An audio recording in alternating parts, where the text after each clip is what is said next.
Vamos. Así es, llegamos en estos momentos al quinto nardo. La revista más taquillera. Señoras, señores, ahí vamos. La primera.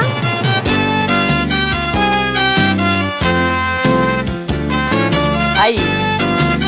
La hechicera en Palacio, 1950. La segunda, nominada, Esta noche no me acuesto.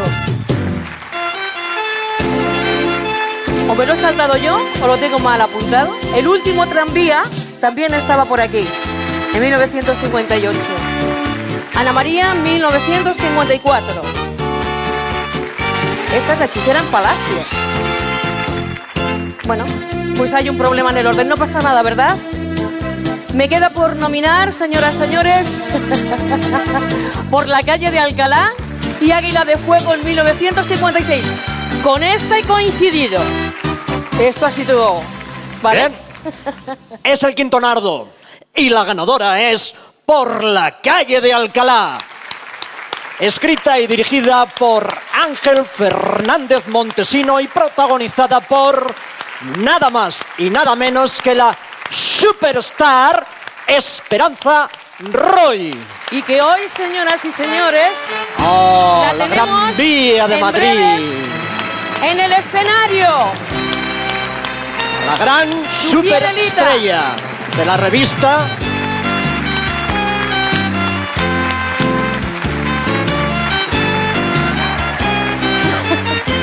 Hoy.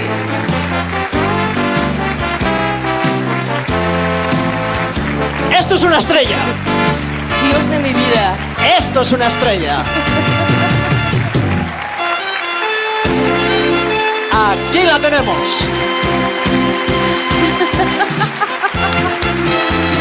Señoras y señores, con todos ustedes, Esperanza Roy.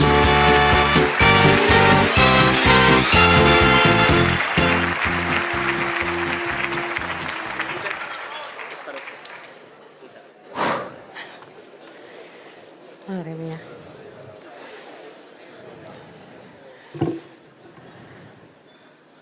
Mi abuelo era de Gotor, por parte de madre. Por parte de madre abuela, de Llueca. Se casaron y se fueron a vivir a Ariza. Tuvieron 5 hijos, 4 hijas y un hijo. Los llamaban los gotorinos.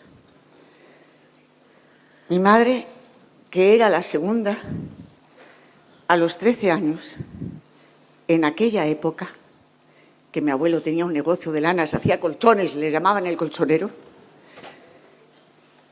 sabía por la gente que iba a trabajar en las ferias, volvían las chicas y hablaban de Madrid, y que el agua salía por un grifo. Y entonces, en esos pueblos, la gente iba por el agua a la acequia o a alguna fuente. Y mi abuelo, que era tremendo, genial, maravilloso, pero en esa época las hijas iban a coger el agua. Y mi madre le quitaron el colegio a los 7 u 8 años. Imagínate, a los 7 u 8 años es cuando empiezan ahora a aprender algo. Bueno, tremenda, sin saber ella eso del feminismo, era feminista. Sabía lo que valía una mujer. Y le dijo a mi abuelo, porque ella cantaba la jota. Y mi abuelo hizo la rondalla del pueblo porque no había. Pero es que era un tío muy genial y dijo, ¿cómo que no hay rondalla? Todos los chicos del pueblo que hagan la rondalla. Y hacían la rondalla, salían a cantar jotas y siempre la Lola, que se llamaba Lola, mi madre, que cante la Lola, que cante la Lola. Cantaba muy bonito. Le dijo alguien a mi abuelo, pero si su hija tiene una voz preciosa, porque los aragoneses son como los italianos, cantan de cojones todo el mundo.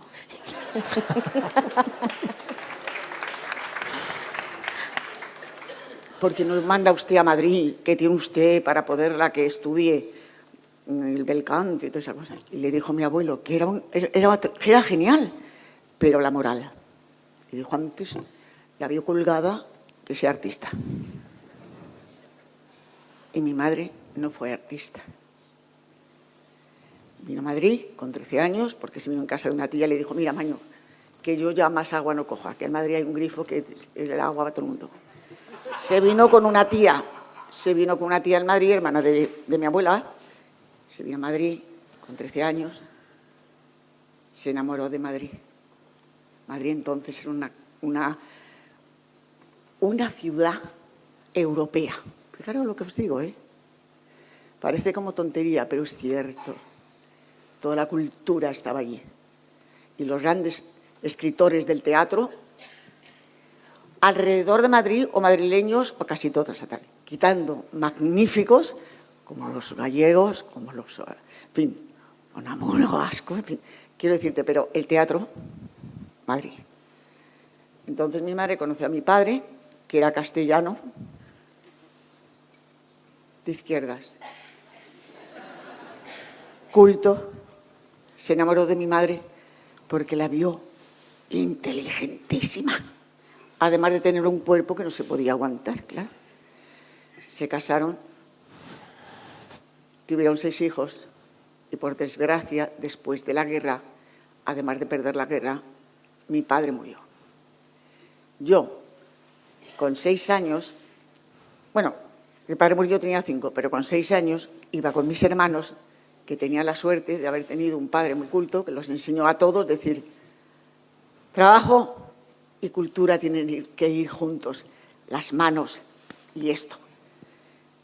Y cuando mi madre me veía que yo bajaba a la calle, oía una música y bailaba, me quedaba con la película que veía, porque la cultura de los trabajadores entonces en Madrid era el cine. En cada calle había 2 o 3 cines en Madrid, ¿eh? Era tremendo aquello. Era más barato, con calefacción, íbamos allí después del colegio a comer pipas o la merienda, lo que fuera, y veíamos cine. Y mi madre, con 8 años, me llevó a una escuela a aprender a bailar y a cantar. Porque ella ya, cuando hacía las camas, los domingos o los sábados, porque los otros días trabajaba, decía, venga, Maños, a cantar. Nos hacía cantar con ella, que parecíamos esa película de la historia esta, la familia que cantaban. Sonrisas y lágrimas. Cantábamos todos con mi madre. Por eso tengo un repertorio de zarzuela y de revista muy tremendo por oír a mi madre. Mi madre y mi padre, cuando se casaron, mi madre cuando dijo, yo me voy a casar con este hombre, porque la vino a recoger, que tenía una hermana, vino una hermana porque se echó novio y no les dejaban salir solas. Vino con unas entradas en la mano para ver a Celia Gámez en El Pavón, que cantaba el chotis aquel de Pichi, y salía por primera vez una mujer con pantalones. Mi madre, cuando vio a Celia Gámez, bueno, era una fan. Quiero decir con esto que pasamos muchísimas circunstancias muy malas, porque era la posguerra. La posguerra decía mi madre que era peor que la guerra todavía, porque en Madrid no había de nada y aquí era tremendo. Y me acuerdo que mi madre me llevó a la academia y le dijo a mi hermano, pero bueno, con lo mal que estamos, mamá, ahora vas a llevar a la chica a bailar, si no vamos a tener dinero. Y te dice, mira, igual que os ayudo a vosotros a que trabajéis y con lo que ganéis, dais la mitad a casa y la mitad para academias, porque como no había para la universidad, la gente estudiaba en academias. Los trabajadores estudiaban en academias, porque no había universidad para los trabajadores.